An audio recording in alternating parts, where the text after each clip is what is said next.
موادهای مخدر پیشگیری عملهای تروریستی. در کار شورای مطابق‌سازی و متدی اید به تعلیم و تربیت حقوقی شهروندان رهبریت ناحیه کارمندان حفظ حقوق و فعالان اشتراک داشتند.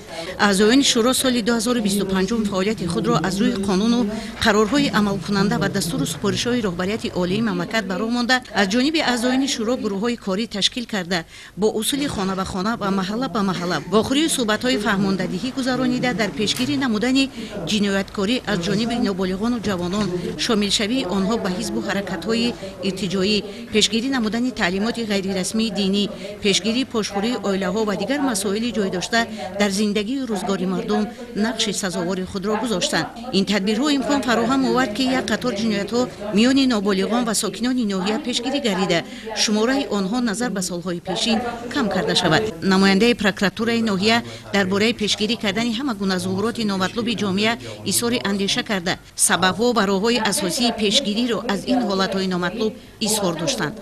معلوم گردید که تا هنوز هم وامیخورند حالت‌های قانونشکنی از جانب نابالغان و جوانان و ساکنان ناحیه جهت عملی گردیدن برنامه تعلیم و تربیت حقوق شهروندان جمهوری تاجیکستان برای سال‌های 2020-2030 مورد تحلیل و بررسی قرار داده شد.